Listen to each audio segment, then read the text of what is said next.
欢迎走进今天的2年级语文课堂。大家好，我是祝老师，很高兴和同学们一起学习。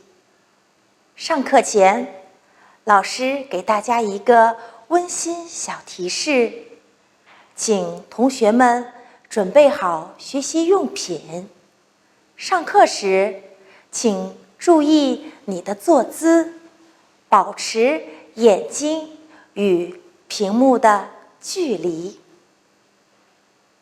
今天我们继续来学习识字4中国美食，请你伸出小手指和老师一起书写课题。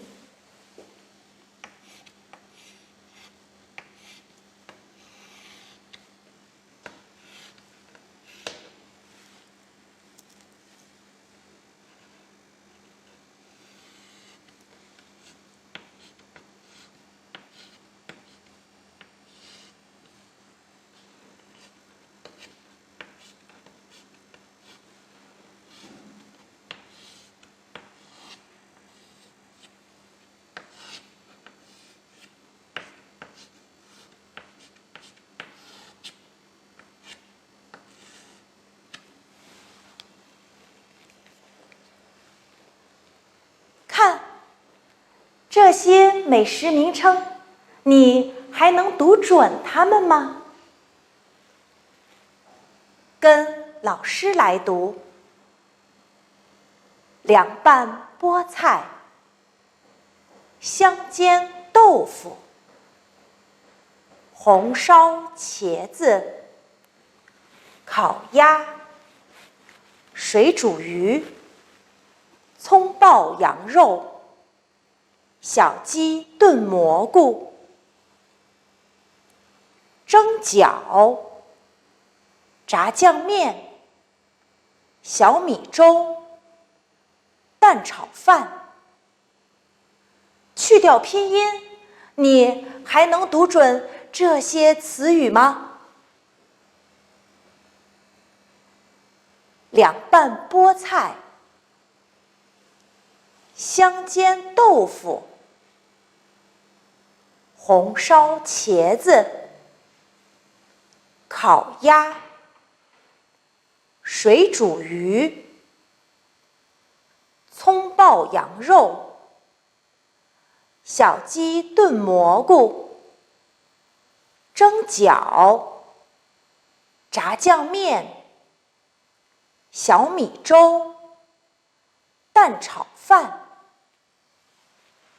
在这些美食名称中，还藏着我们要学习的生字。上节课我们已经认识了草字头、火字旁、4点底的生字。这节课我们继续运用归类识字的方法学习其他生字。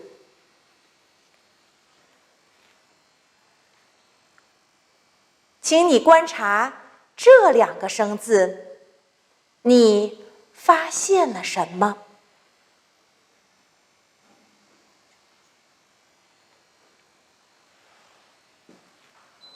我们发现鸡和鸭这2个生字都是左右结构，都有鸟字部，说明这2个字都和鸟有关。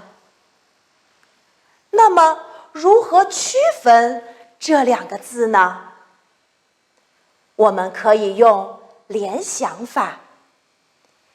鸡左边的右就像小鸡的尖嘴巴和尖脚趾，鸭左边的甲就像小鸭的扁嘴巴和大脚蹼。如何写好这2个字呢？看，这2个字左右两部分高低、大小都不同。鸡左边的右小一些，处在鸟字横画上方的位置。鸭左边的甲略低于右边的鸟字部，甲字的竖画较长，不低于鸟字部的竖折折钩的钩画位置。好，请同学们看老师书写。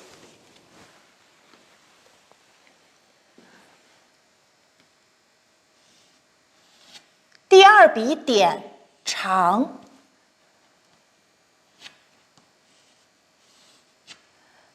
鸟的竖折折钩的竖要压在竖中线上，横。注意左右写紧凑。下面我们来写“鸭”这个字，请同学们看老师书写。左边的甲比鸟字部要略低，鸟字部的撇落笔在竖中线上，竖折折钩的竖压竖中线，最后一笔横不与右边笔画相连。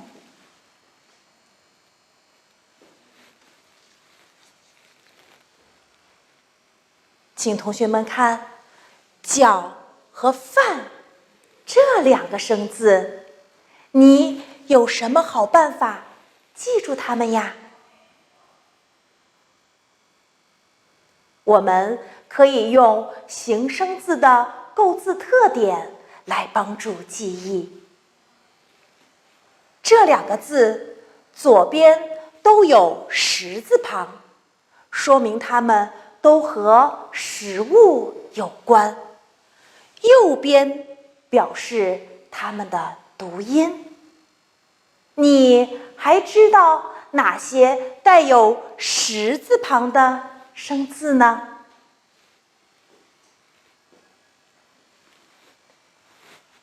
饼、鸡、宝。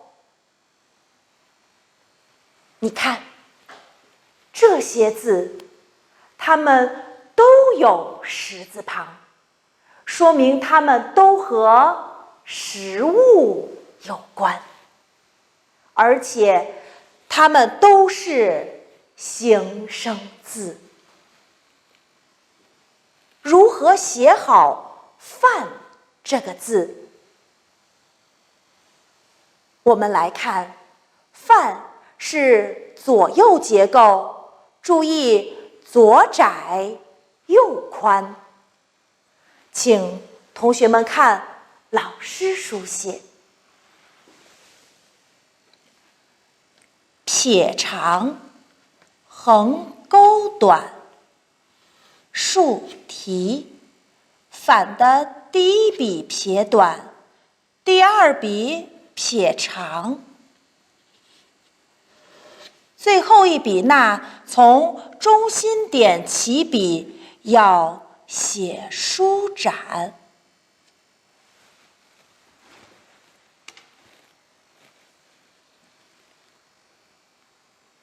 再来看“肉”和“腐”这两个生字，你又有什么好办法记住它们呢？肉，我们可以用联想法，想象筒子框里两个人，人人爱吃肉。腐，我们可以用加一加的方法，腐加肉。注意上面的腐撇要长，包住下面的肉字。要想写好“肉”这个字，我们先来观察它的字形。肉是三包围结构，外面的框要写得方正，里面的人两笔撇都从竖中线起笔。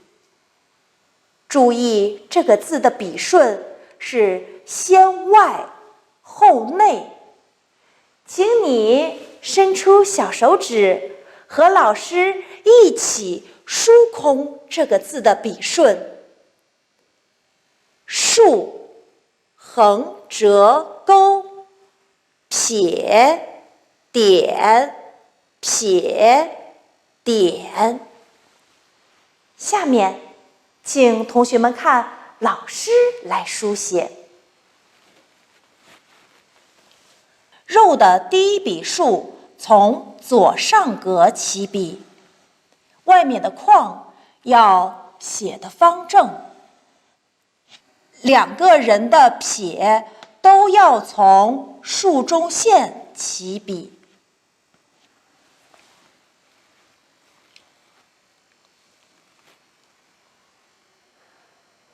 最后还剩下了这三个不能归类的字，我们单独识记。你有什么好办法来记住它们呢？让我们一起交流一下你的识字方法吧。酱，我们可以联系生活。在生活中，你都见过哪些带有酱字的调味品呢？老师给大家带来了番茄酱、沙拉酱、牛肉酱。粥，我们可以用想象法来记忆。想象在熬粥的时候，把米放进锅中，锅还有两个弓字形的锅把手呢。蛋是我们要学写的生字，我们可以用加一加的方法来记住它。上面这个偏旁我们还不认识，可以用数笔画的方法。请你伸出小手指，和老师一起来疏空。横钩、竖、横、撇、捺。下面是虫字。书写这个字时，我们要注意蛋字上下两部分均宽而扁，结构匀称。上面的捺要写得平而舒展，下面的虫字稳稳托住。请同学们看老师来书写。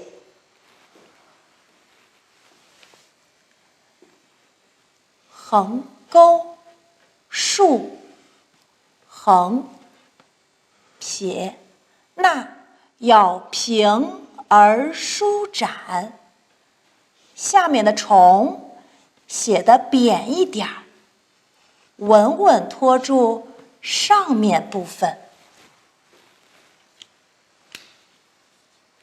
请你也来在书写本上认真写一写这5个生字吧。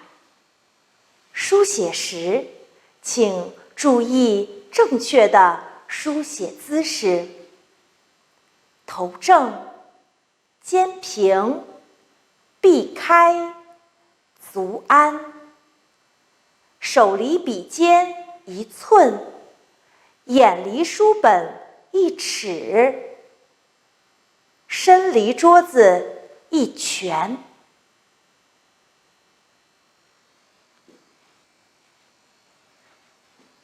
已经书写好的孩子们，和老师一起来为这些生字组2个词语吧。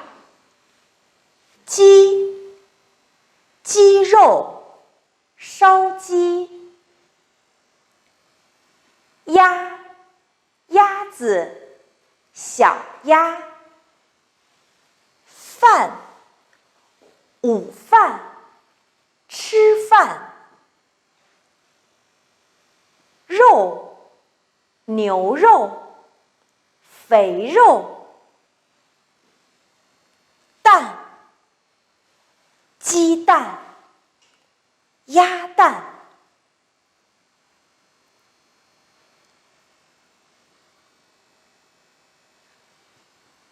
这节课上，我们运用多种方法来识记生字。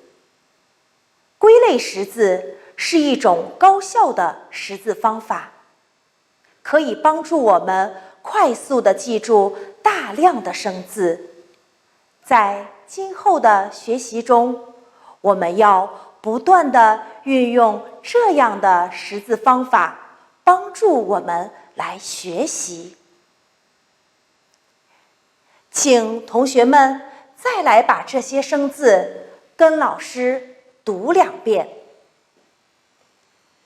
波，波，茄，茄，蘑，蘑，菇，菇，蒸，蒸，炒，炒，烧，烧，烤，烤，爆，爆，炖，炖，炸，炸，鸡，鸡，鸭，鸭，煎，煎，蒸，蒸，煮，煮，搅，搅，饭，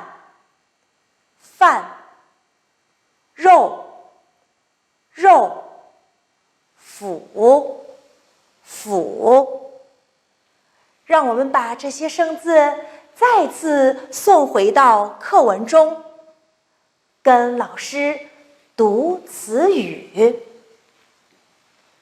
凉拌菠菜，香煎豆腐，红烧茄子，烤鸭，水煮鱼，葱爆羊肉，小鸡炖蘑菇，蒸饺，炸酱面，小米粥，蛋炒饭。文中的这些美食都是用不同的烹饪方法制作而成。烹饪就是对食材进行热加工或调制，将生的食物做成熟的食物。课文中的这些美食，你知道都用了哪些烹饪方式吗？凉拌菠菜是怎么制作而成呢？凉拌菠菜是拌。香煎豆腐是怎么做的呢？香煎豆腐是煎。红烧茄子怎么做？红烧茄子是烧。烤鸭呢？烤。水煮鱼？煮。葱爆羊肉？爆。小鸡炖蘑菇？炖。蒸饺？蒸。炸酱面？炸。小米粥怎么做？从字面上没有告诉我们小米粥的烹饪方法，你知道小米粥是怎么制作成的吗？小米粥是熬或者煮。蛋炒饭怎么做呀？蛋炒饭是炒。看来同学们的生活经验还是比较丰富的。那么，你能通过老师的描述，猜一猜下面这些都是哪种烹饪方法吗？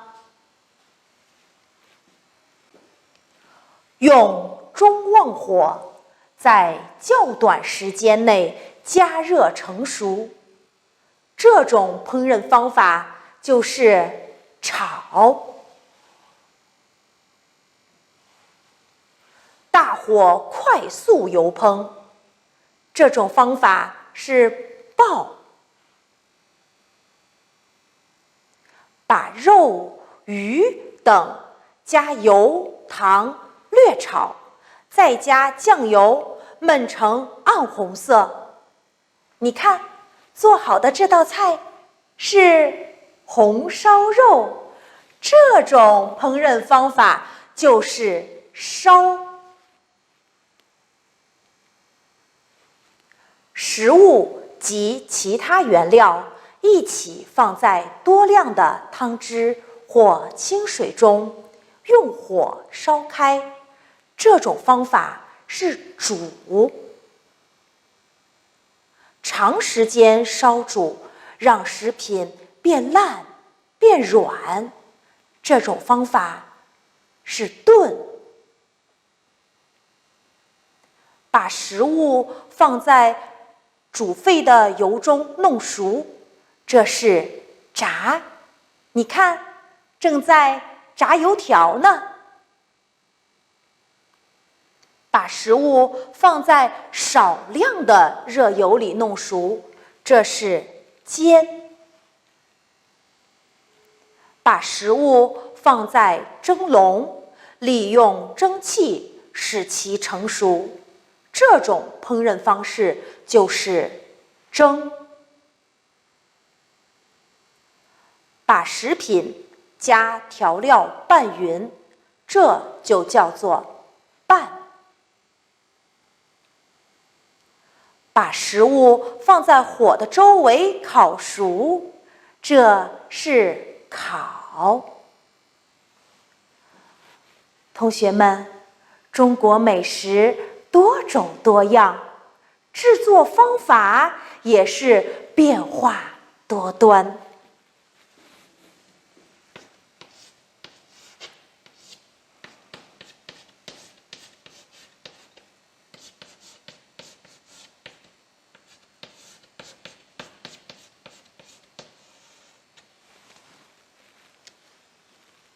这节课上，我们了解了这些烹饪方法，再和老师读一遍：炒、烤、烧、爆、炖、炸、煎、蒸、煮。老师给大家带来这些食材。你知道这些食材可以怎么来制作吗？和你身边的爸爸妈妈一起来讨论讨论吧。